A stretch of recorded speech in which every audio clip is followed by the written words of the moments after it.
Let us now settle into a spirit of worship with a moment of quiet to be followed by the music of On the Blue Ridge by Matthew Johnson, our director of music and pianist this morning. You're also invited to light a silent candle of joy or sorrow at this time.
May this flame remind us that curiosity is not confusion, it is compassion in motion.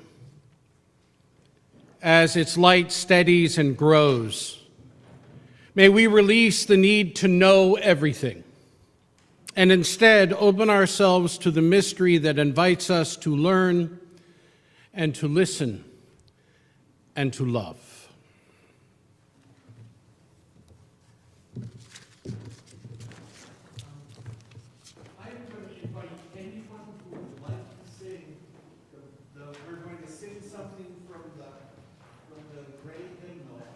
No, or is it a great hymn? 366.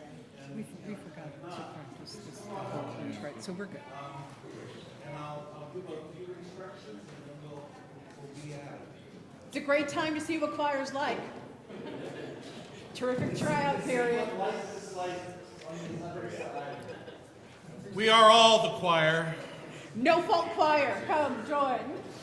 And we are going to have we're going to have Alfredo start, and then Kim will sing it once, and then everybody will sing it twice. And you'll give me a B flat. I'll give you a B flat. 366.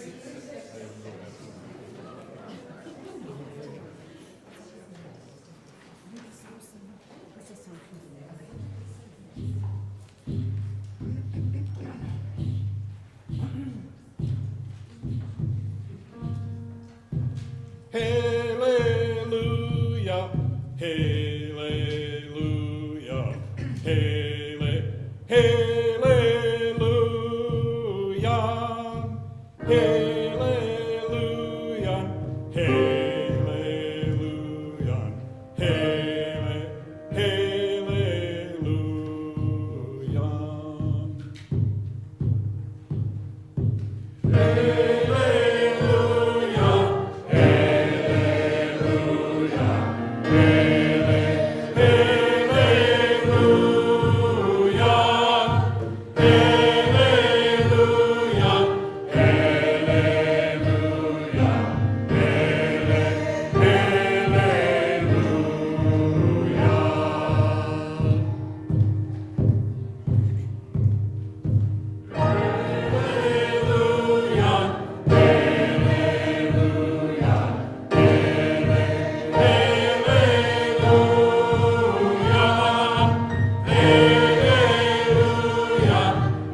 Good morning. Welcome to the Unitarian Universalist Church of Worcester, a congregation of hope, love, and justice, inspiring people to take on the challenges of a changing world. I am Aaron Payson, and I'm delighted to be here as one of your ministers this morning. We begin by acknowledging that in Worcester, Massachusetts, we work, learn, live, and worship on the seized ancestral homeland of the Nipmuc people, who thrive and remain active as the Nipmuc tribe. If you'd like to learn more about the Nipmuc community, please see one of our brochures in the foyer. We offer a very special welcome to those of you who are new or visiting with us for the first time this morning. We're delighted that you're here. We hope that you'll join us in Fellowship Hall following the service for refreshment and conversation. If you have questions or desire more information about the many ministries and programs of this congregation, please do not hesitate to ask. We invite you to fill out one of the cards found in the pews. These cards can be placed in the offering plate or given to one of our ushers or greeters this morning. For those of you joining us online, we offer you a very special welcome. For safety purposes and so that we might come to know you better, as you are able, please do place your name on your video feed. Please take a moment to sign one of the attendance clipboards that are making their way around. Though you're not obligated to sign, we appreciate your information and will use it only for church purposes. During the service, we offer an opportunity to share a brief personal joy or sorrow. If you'd like yours to be read aloud by moi, please print it on an index card in the pew and drop it in the collection plate when it comes around, or bring it forward during that time in the service, and I will be glad to read it. These cards will also be placed outside of my office to be shared with friends at other services. For those of you who are online, you are welcome to place a joy or sorrow in the chat this morning, preceded by the words, "Please read," so that our online hospitality folk can find it quickly and be able to share it during this time of the service as well. In the foyer, there are listening devices, large print programs, hymnals, cushions, all manner of things to make you comfortable in this place. If you would like any of these, please see one of our ushers who will be pleased to assist you. I now invite you to turn your technology into worship mode.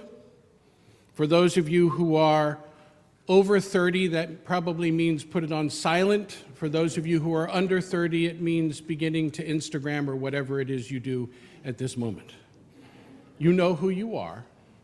And it's all not chronological age, it's all about how you feel, right? Finally, please note the announcements on the back of your order of service. There will be time for short verbal announcements following the program postlude.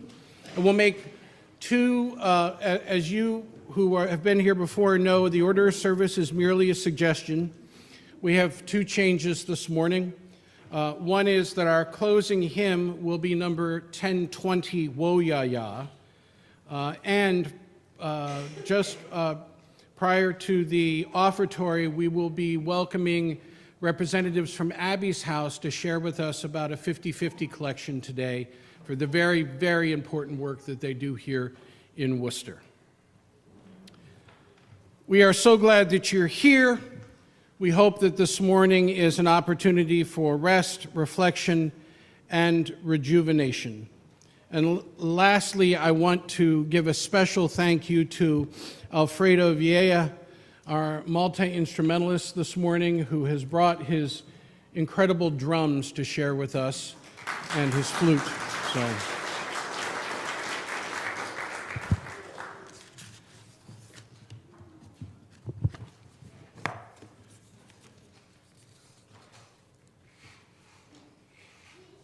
Our opening words. Welcome to this place where we gather not because we have the answers, but because we are brave enough to ask the questions. This morning we set down the weight we carry, the tightness of anxiety, the quickness of judgment, the quiet certainty of assumptions that close our hearts before the world has even had a chance to speak. Here in this shared sanctuary of breath and presence, we practice another way. We practice curiosity. Not the kind that demands explanations, but the kind that softens us, that lets us lean in rather than pull away, that invites us to wonder what else might be true. Curiosity is a widening of the spirit. It is the gentle turning of the head toward possibility. It is the courage to say, I don't know yet, and the trust that not knowing is not a failure, but a doorway. So let us arrive fully. Let us breathe deeply. Let us open ourselves to the sacred art of noticing the world, noticing one another, noticing the quiet stirrings within us. May this hour be a refuge from certainty and a celebration of discovery.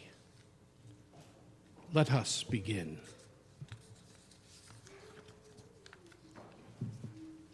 Would you please join in our opening hymn found in your teal hymnal supplements this morning, number 1067, Mother Earth's Beloved Garden.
time, I'd like to invite our basket bearers forward, those representatives of our religious exploration program that are with us this morning, who on each Sunday collect change for change, their opportunity to contribute to the ongoing ministry of the emergency fund of this congregation.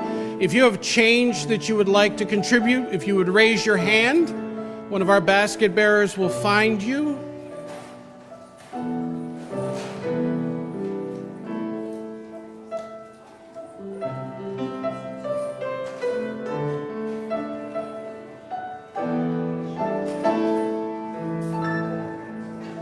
Dave. And if you're done, I'll take your baskets. There we go. And you can give one. Okay. And give them to Dave or I. That's all right.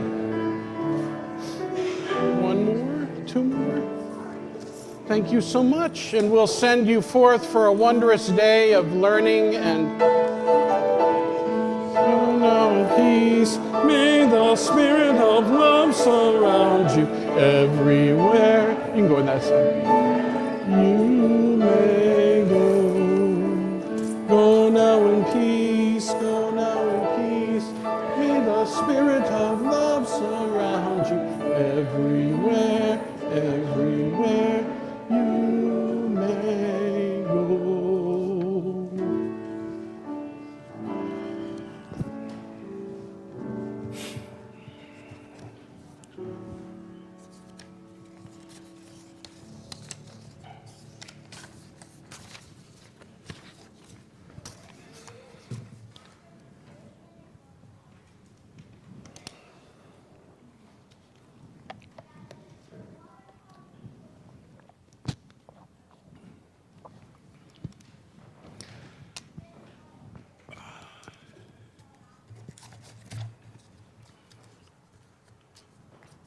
Go to bed on Sunday night and all I see is baskets.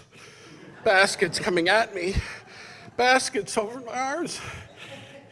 It's a wonderful, wonderful image. Baskets full of money. The Plains Indians tell the story, once there was a mouse, a busy mouse, like all mice are, nose to the ground, searching and collecting. But every now and then, he would lift his head and hear something strange.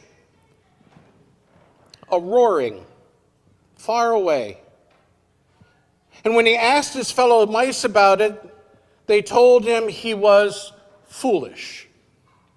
There's no sound, they would say. Get back to work. But the roaring would not leave him. And one day, rather than push his curiosity back down, Mouse decided to follow it. The curiosity led him to a fast-flowing river, vast and thundering and more alive than anything he had ever imagined. A frog on a lily pad off the shore of the river offered him a gift. Crouch as low as you can and jump as high as you are able. So Mouse did. And for one brilliant moment, he saw the sacred mountains as he hit the apex of his jump. And then he fell into the river. Wet and frightened, he barked, "You have tricked me!" Frog said, "You're not harmed. What did you see?" "Sacred mountains," Mouse whispered. "Then you have a new name," said Frog. "You are now Jumping Mouse." On his journey toward those mountains, Jumping Mouse met a variety of creatures. He met a dying buffalo. And though he had only 2 eyes and the journey ahead was dark, he decided to give one of his eyes to Buffalo so that Buffalo might live. Later, he met Wolf, who had lost his memory. And Mouse decided to give away his remaining eye so Wolf might be whole. Blind now and trembling, Mouse sat alone on the edge of a sacred lake. He knew that Eagle would find him, and it did. But when he awoke, he could see far more clearly than he had ever seen before. A familiar voice called out, "Crouch down as low as you can and jump as high as you can." So Mouse leapt, and the wind caught Mouse and carried Mouse higher and higher and higher. The clearer his sight became, the higher he rose. Frog called out, "You have a new name now. You're called Eagle."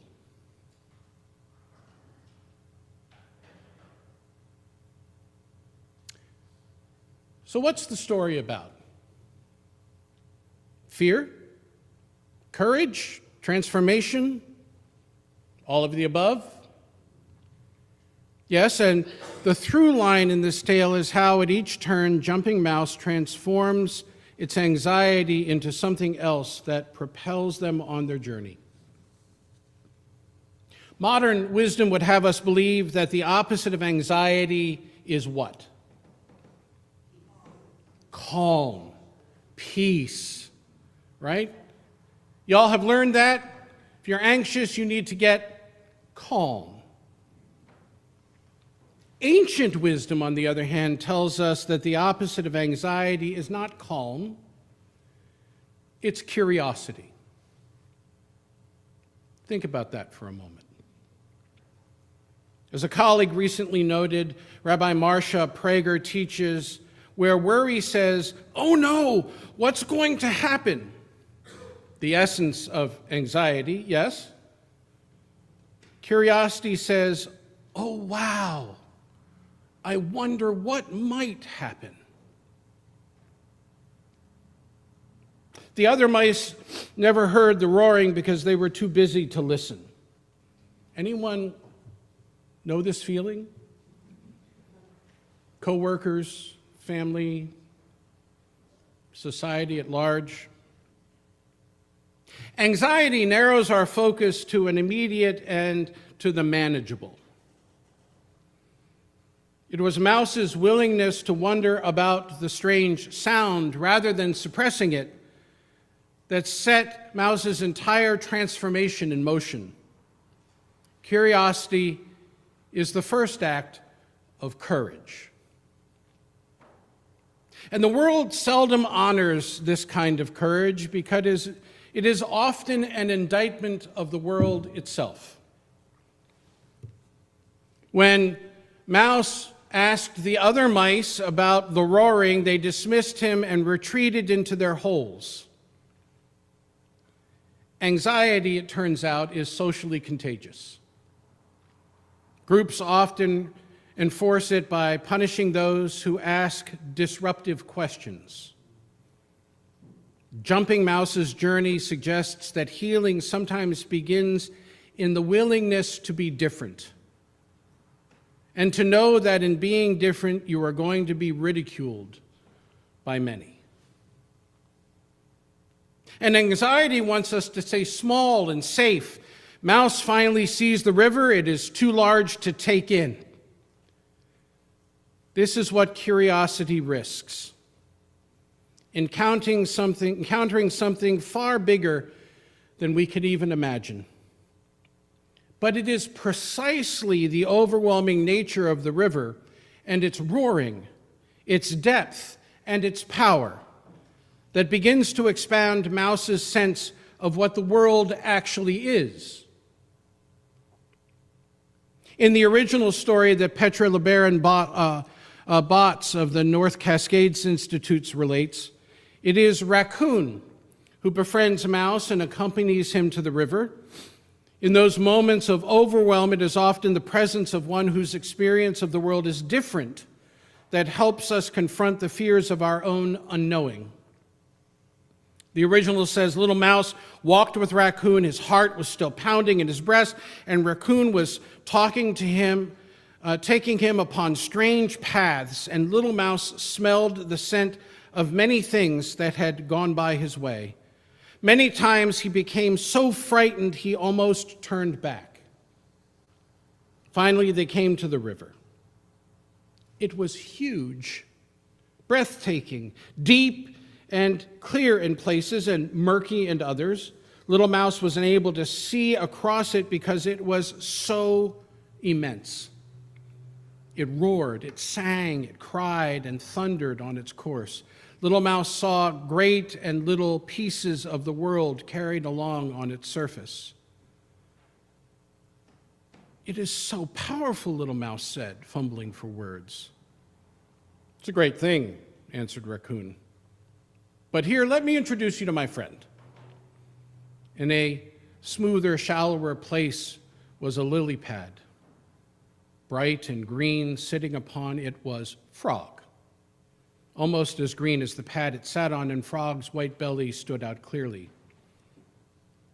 Hello, little friend, said Frog. Welcome to the river. I gotta leave you now, says Raccoon, but don't fear, little brother.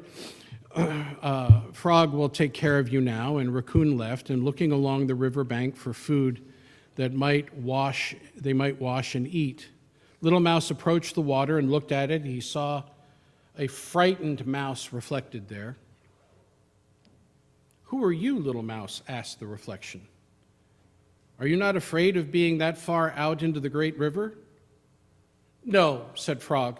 I'm not afraid. I've been given the gift of from birth to live both above and within the river. When winter comes and freezes this medicine, I cannot be seen, but all the while Thunderbird flies, I am here. To visit me, one must come when the world is green. I, my friend, am the keeper of water. Then we discover that anxiety demands guarantees before acting. In the original story, Frog asks Mouse if they'd like to have some medicine power. Medicine power? Me? Said Mouse. Yes, if that's possible. Then crouch as low as you can and jump as high as you are able, and you will find the medicine, said Frog. He did what he was instructed, and Mouse crouched as low as Mouse could and jumped. And when Mouse did, their eyes saw the sacred mountains. Mouse couldn't believe his eyes, but there they were. Then he fell back to earth and, like I said, landed in the river. He was frightened. You've tricked me, said Mouse. Wait, said Frog, you're not harmed. And you saw the sacred mountains. And you have a new name.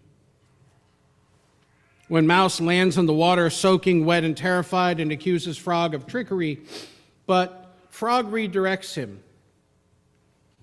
What did you see? This is the pivot from anxiety to curiosity.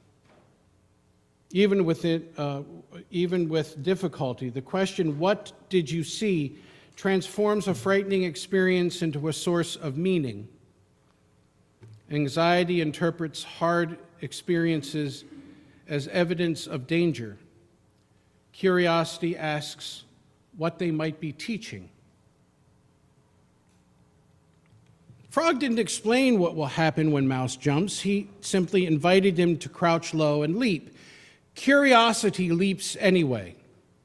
And in that leap, however briefly, jumping Mouse sees the sacred mountains. The vision comes through the vulnerability of the jump, not before it. But perhaps the greatest gift of curiosity is empathy. which is the crux of the story when Mouse meets Buffalo and Wolf. Jumping Mouse gives away first one eye and then another, his very capacity to see, for the sake of beings greater than himself. This is what sustained curiosity produces.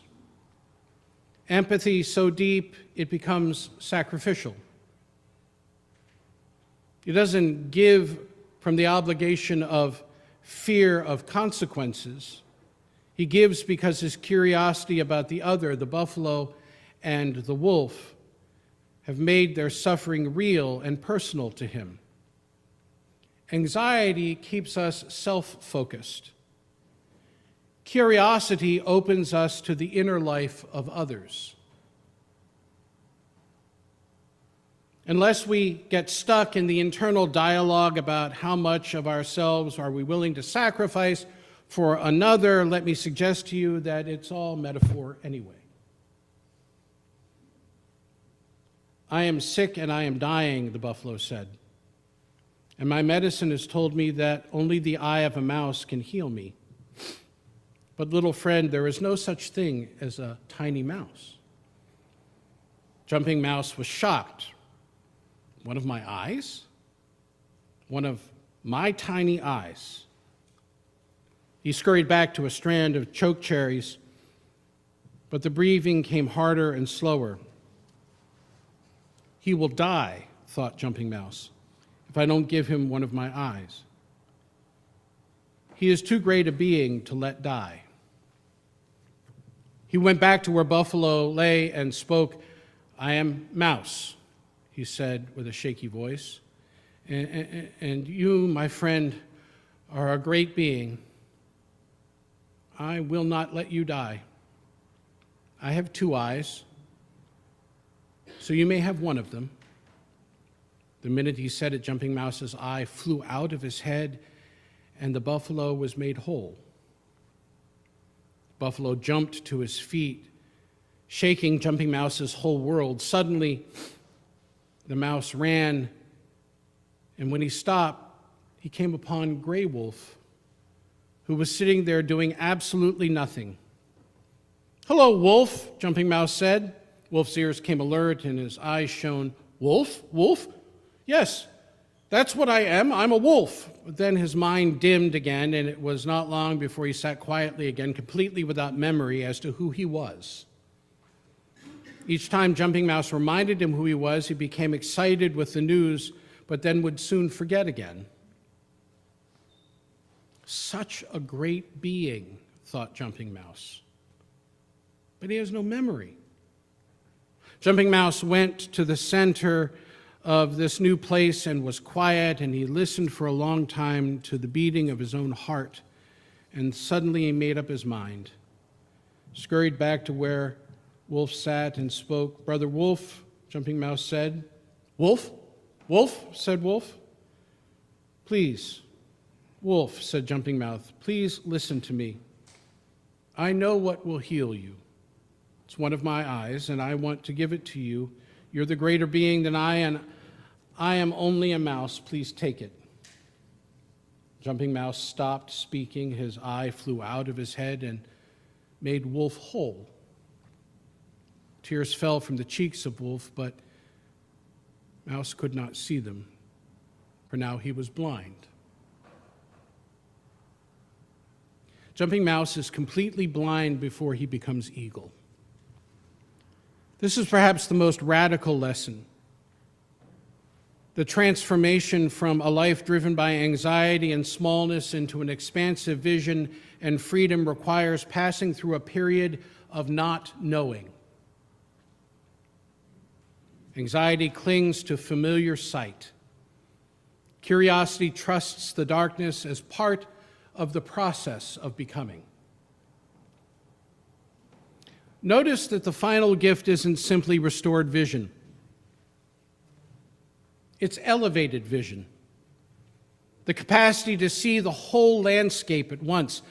This is what a life shaped by curiosity rather than anxiety ultimately offers. Not just relief from fear. but a fundamentally transformed perspective. Empathy and compassion are natural fruits of that altitude, because from up high, the suffering and struggle of all beings becomes visible and real. Anxiety is the story we tell ourselves to stay right where we are. Nose to the ground, safe and small. Curiosity is the roaring in our ears that refuses to be silenced, the inner invitation to follow something we cannot yet name toward a life larger than the one fear has built for us. And every time we follow that sound, we find ourselves, like Jumping Mouse, not calmer exactly, but more alive, more connected, more capable of love. There is a sound beneath the busy noise of our lives, beneath the scratch and scurry of our days, a roaring that the frightened called foolish, a river calling us from our safer ways. Crouch low and jump. You will not land in an expected place. You will probably end up soaking wet and full of fury. But ask yourself, what did you see? Let go of what you think you cannot live without. The eye you offer freely to another will open in you something vast and wide, a sky you never knew and a world made broader. The eagle circling overhead is not the end of you. What strikes us upon sometimes is our saving. What terrifies us sometimes makes us whole. So, follow the roaring you cannot ignore. Walk toward the river of a wider life. Crouch and jump. And trust the wind of possibilities. The name you carry now is not your final name. You are still becoming who you've always been.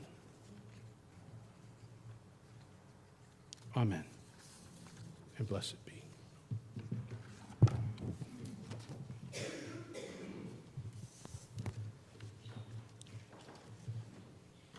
It is my honor and pleasure to welcome to our sanctuary this morning representatives of Abby's House. I would like to invite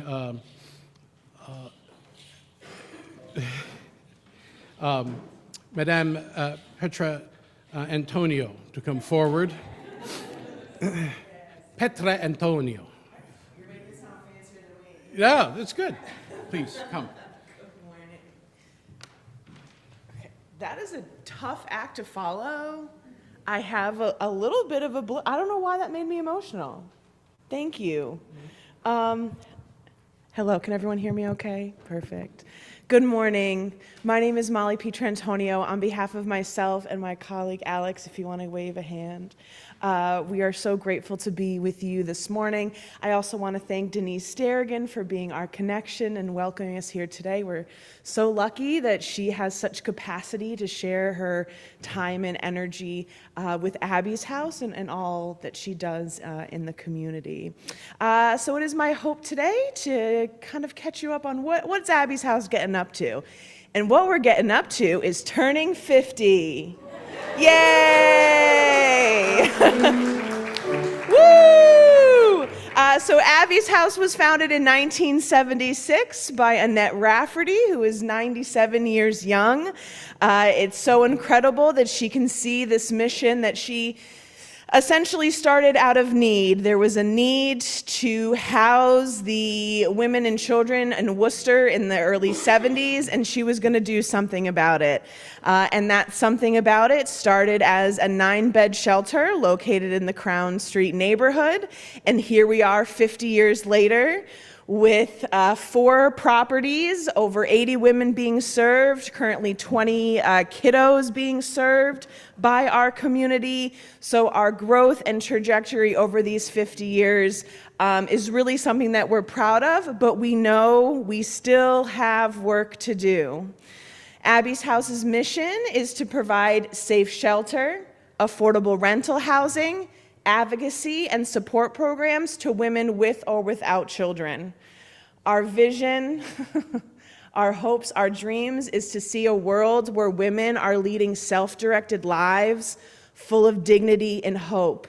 I was able to read a little bit more of your information about this community, and after having some conversation, dignity is so important.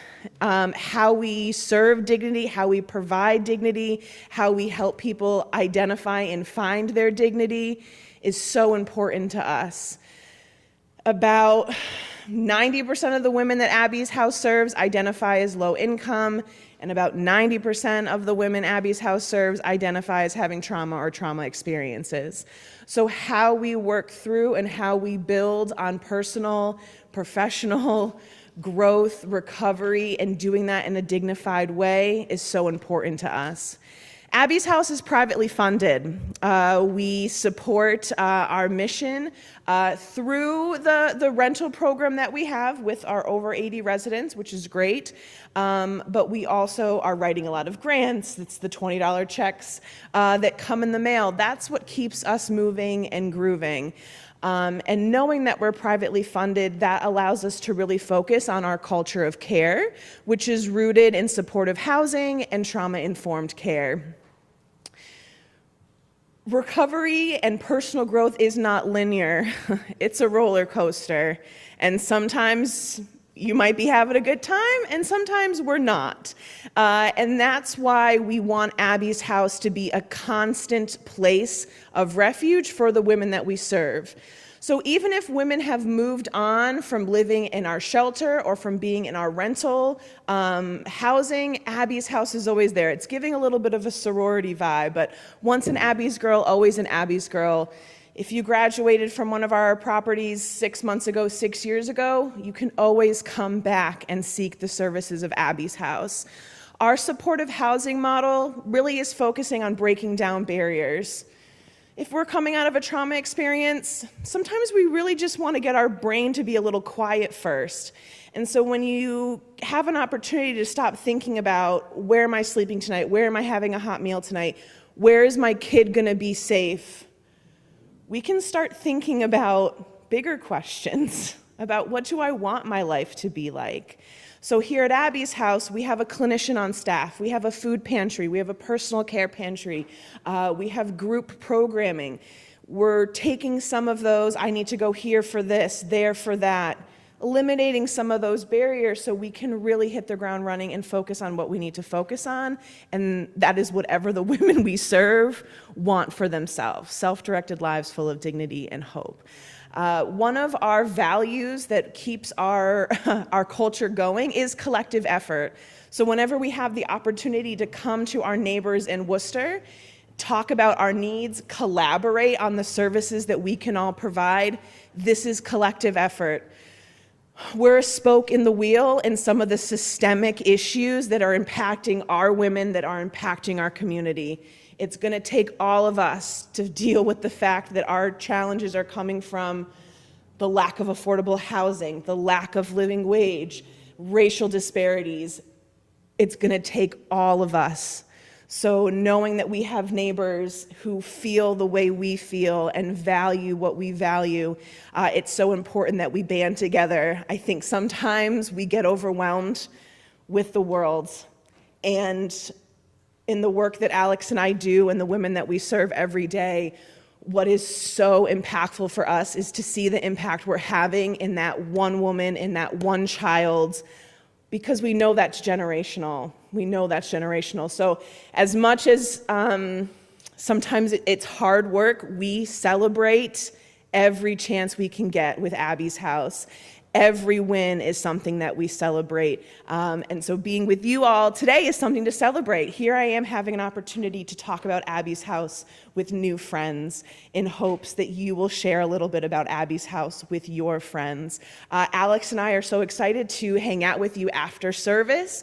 Happy to talk to you more about our volunteer needs, our in-kind needs, answer any questions you have about what Abby's House is up to. But all year long, we'll be celebrating our 50th anniversary, so we encourage you to stay tuned and check in with us. But again, I want to thank you for your time this morning, for your welcome, and I look forward to getting to know more of you after service. Thank you so much.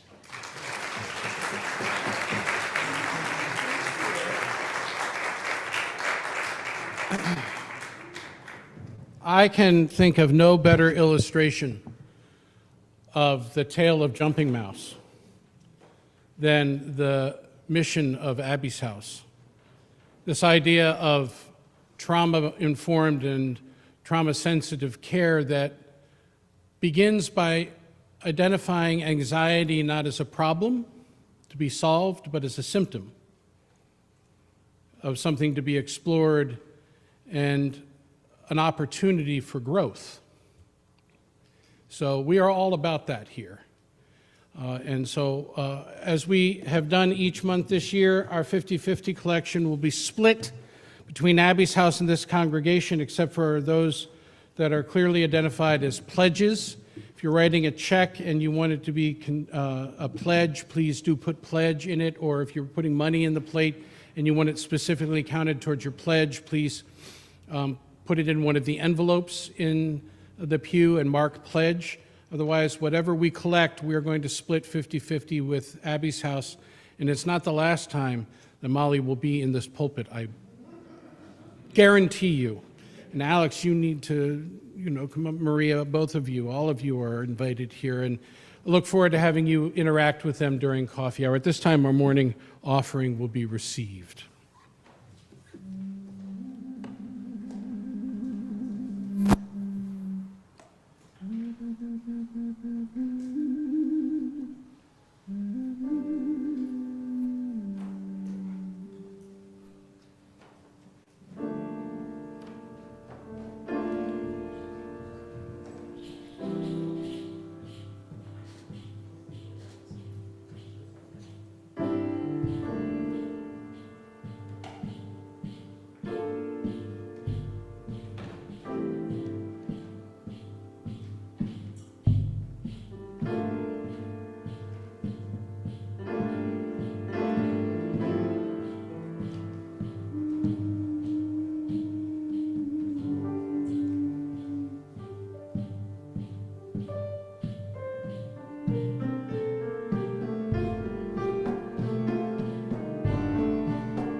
We come to that time in our service when we're given pause to consider what is deepest in our hearts or most profoundly on our minds, or in the work of our hands in the days that have transpired or in the prospect of days to come. Joys and sorrows that touch us deeply and are given another measure of meaning because of our capacity to share them in the midst of a company that claims us as a co-journeyer. So I invite those of you who have joys or sorrows this day to come forward and come speak into the microphone, telling us first who you are, so that those using our auditory enhancement devices might also participate in this important ritual. And then to light a candle if you so desire. And if you would like to have me read your joy or sorrow, you're welcome to bring it forward. For those of you who are online, I invite you once again to place a joy or sorrow in the chat, and we will make certain to share that during this important time as well. The joys or sorrows to be shared. The first one, come here, you. Come here. I want you to wish our own Maura Pentlarge a happy birthday.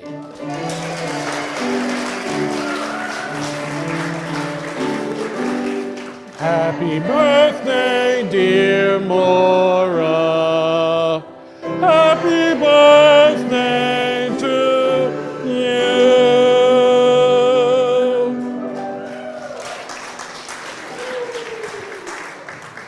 She's 25. You want to go ahead? I'm 72. And I decided this year to have a party for myself. So I rented Fellowship Hall, which I recommend. There were 14 relatives. My sister, my brother, my 3 kids, their partners, 3 grandkids, and friends from hither and thither, all together. And, you know, I don't really believe in God, but I feel blessed. There we go.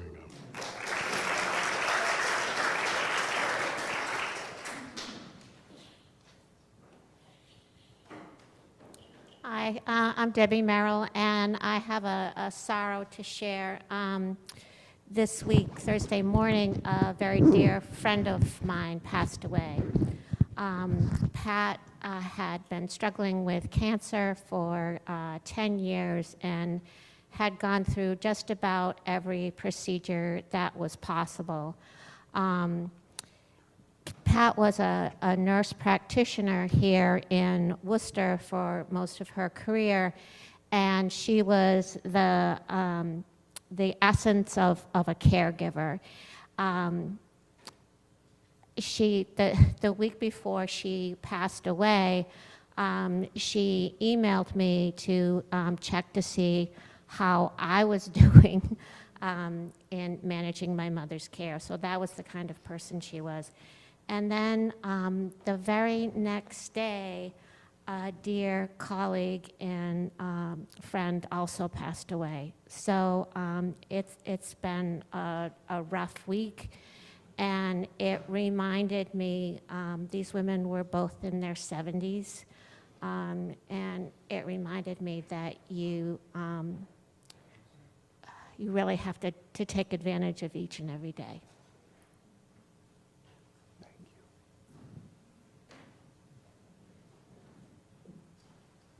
Hi, my name is Laura. First, I want to celebrate Abby's house. My late mother, who I've probably talked about her addictions and stuff, she went to quite a bit of shelters, and I just remember she felt included at Abby's house. She always talked about how they would share their food together and they would cook together there. So I'm always grateful for that place every time I hear about it. Another thing I'm grateful for is today marks 30 years in my veterinary profession. Yeah. Sometimes I ask how come I'm not old enough to retire yet. I'm now sometimes being called the older woman that comes in and gets my dog's blood, and I'm like, but my aunt said since I was 3, she knew I was going to be working with animals, so to be able to be doing it for 30 years is pretty incredible. Thank you.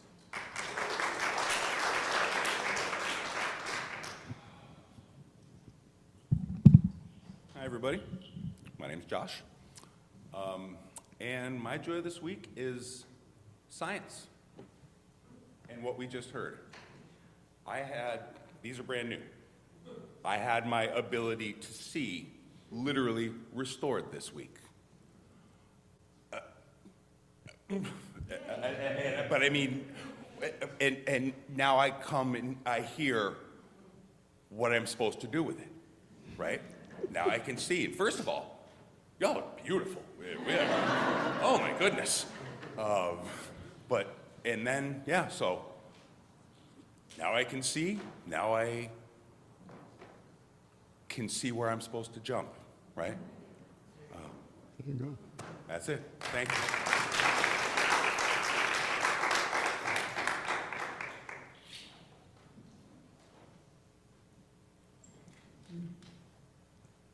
Hello, my name is Susan. Happy birthday, Mara. So I have a joy to express to Abby's house through their thrift shop. Oh my goodness, if you haven't gone, you must. My daughter Zoe and I went one day, and I have never had so much fun assembling my summer wardrobe. OMG. Thank you guys, because let me tell you, it was so joyful and fun. Thank you.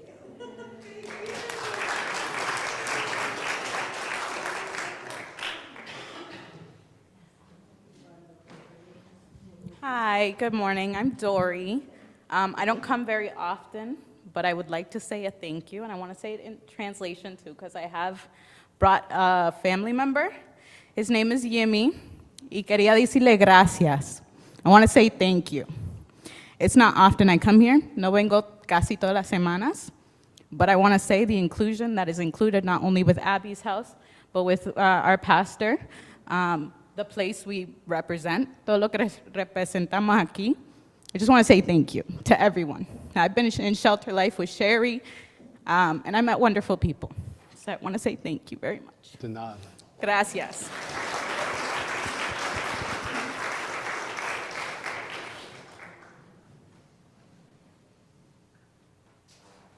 Hi, my name is Paul, and I was told to speak into the mic yesterday by an unknown person, Andy.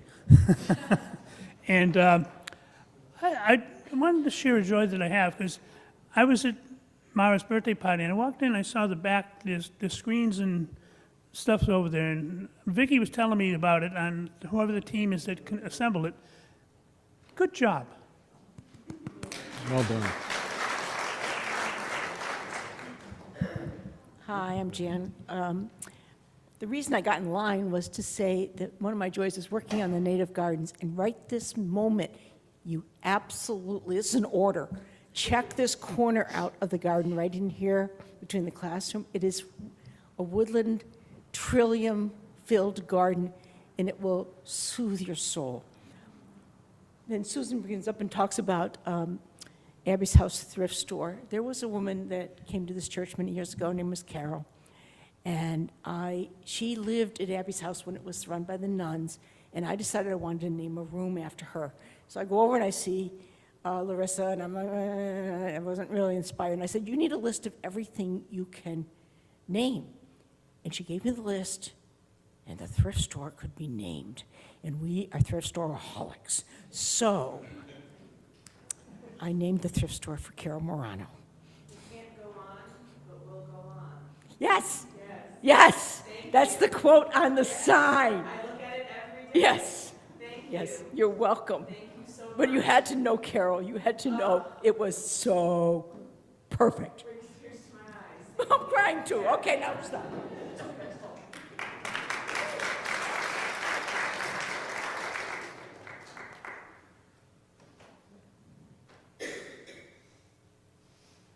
Hi, my name is Melissa. If Jan hadn't walked off, I would have had her stand here with me while I told you about my joy, which is that on Friday, my daughter Annie graduated with her master's degree.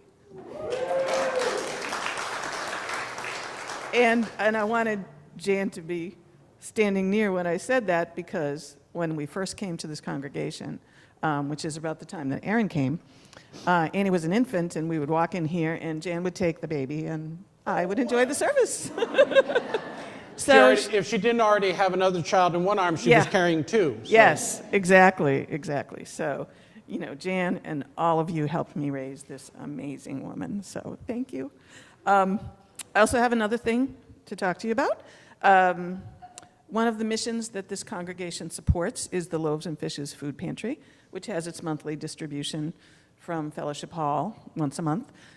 And our fearless leader, Betsy Wood, has asked me to share with you that this month we served 96 households. And that is both a joy and a sorrow, of course. The joy is that we could help these people, and the sorrow is, of course, that there are more and more and more people every month. Now, 96 households, of course, does not mean 96 people. It means actually more than 300 people. So thank you to the congregation. And also, there are so many people sitting here right now. I'm going to ask you to be embarrassed and stand up. And if you help out with the food pantry, please stand up and let us thank you. There we go. Woo! Thank you.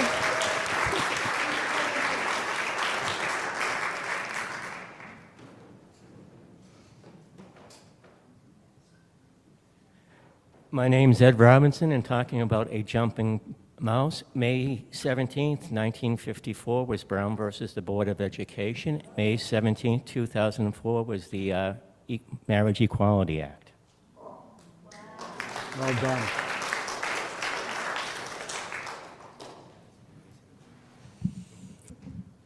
So I'm Kim. This particular May has been difficult for me because my children are having so many amazing accomplishments and life steps, and my mom is not here to see it. So I'm really missing my mom.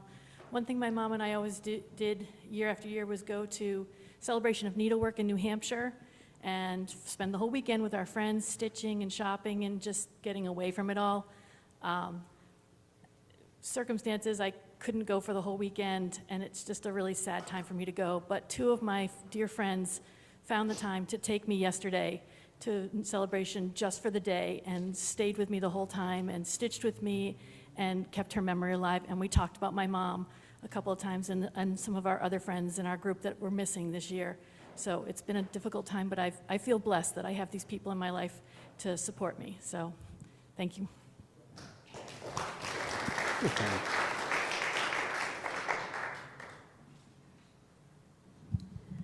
I want to thank you for coming to speak about the homeless people in Worcester, because you never know where you're going to find a homeless person. I worked at UMass Boston in the library, and one of my work-study students lived in a tent in Wampatuck State Park, and you would have never have known that looking at her. But she's one of those homeless people, and you just never know, and it's so sad.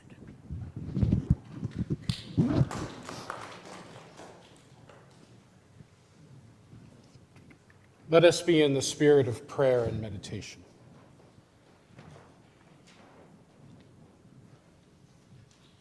Spirit of life, source of our inner and outermost being, let us be mindful today that there is no them, there is only us.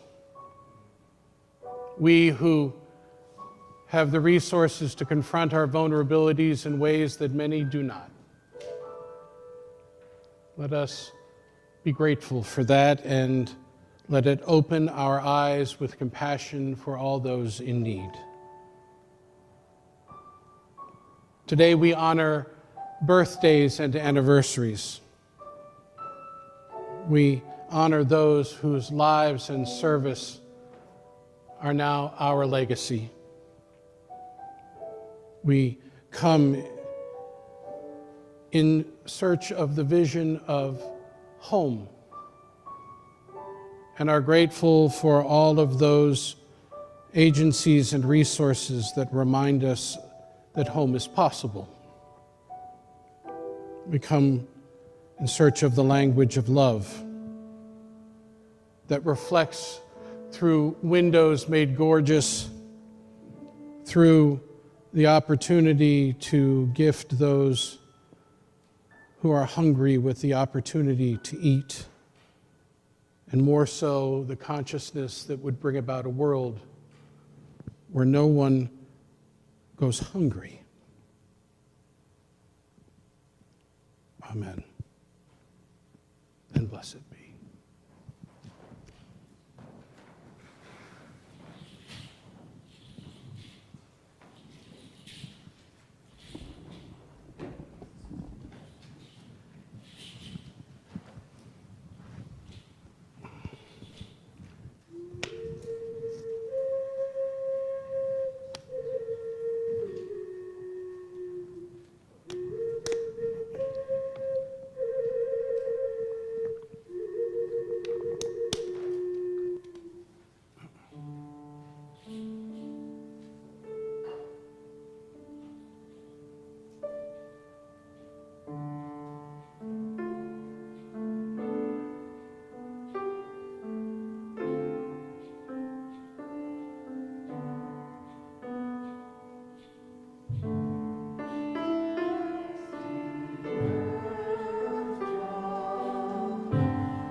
Would you please join in the responsive reading that was included with your order of service this morning?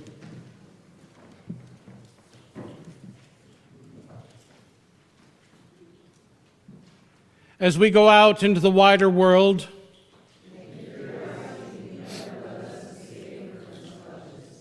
may we not rush to solve every mystery that comes our way.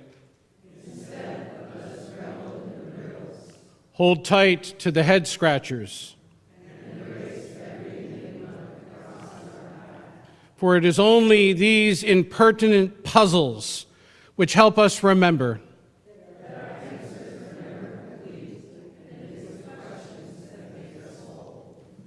Would you please join together in our closing hymn, number 1020, found in your teal hymnals.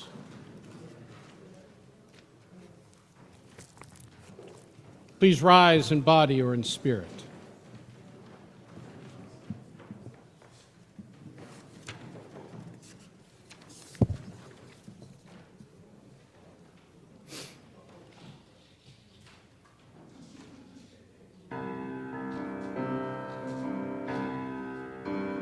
We are going, heaven knows where we are going. We know we will get there. Heaven knows how we will get there, but we know we will. We hardly know, and the road will be muddy and rough. We'll get there. Heaven knows how we will get there. We know we will. Oh yeah, yeah. Oh yeah, yeah. Oh yeah, yeah. Oh yeah, yeah.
Beloved, go forth with hearts unguarded and eyes wide open.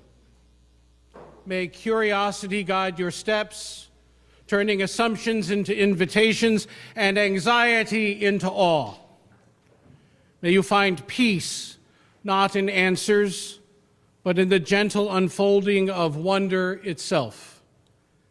And may the light of this community remind you that every question is a doorway to connection. Crouch low and jump. Amen, and blessed be. Please be seated.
Very quickly, are there any short announcements?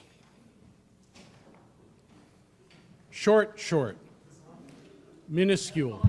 Okay. Okay, so everyone can hear me okay? Yep. We've talked about the Eighth Principle team doing a love over hate, anti-racist social justice art show in conjunction with our picnic. And we do want folks to sign up either for bringing original art or art from your homes, and I'll be taking sign-ups in Fellowship Hall. Thank you.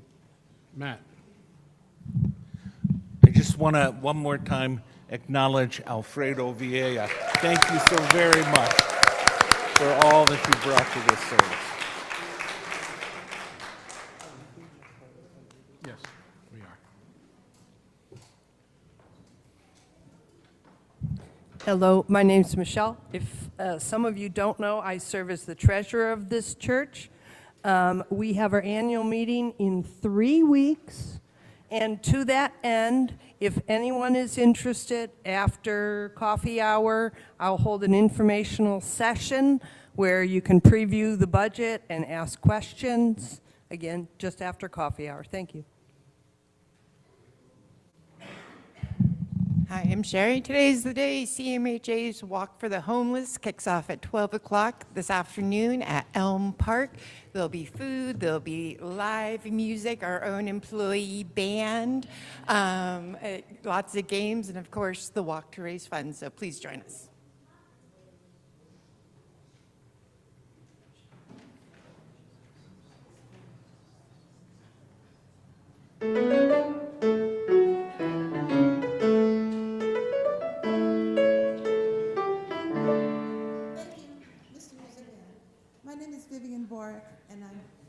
Just pull the microphone down. Hi, thank you, Mr. Music Man. I have an extra ticket free to see the Music Man today, and I would love to go with any of you. I don't have anyone to go with. So. There, got Beth right over there. Oh, wonderful. Okay, super. It's a deal. You spoke up first. Wonderful. If you do want to go, these are courtesy of my complex, the Arbella. They were last minute, hence my announcement today. If you do want to go, still, this is to the 6:30 show, let me know, because there's a chance that there still may be more tickets. So let me know if you don't have anything else to do, or you could still do that and then do this one later on. So thank you. So I would like to invite you all to exit the sanctuary through the back and make your way to the front area right near the church in front of where the bushes used to be. For those of you who are guests with us this morning, if you want to make your way to Fellowship Hall, we will be just a few minutes making a congregational picture for the year, or you're welcome to join us. It's all up to you. And we should be back in Fellowship Hall very post-haste.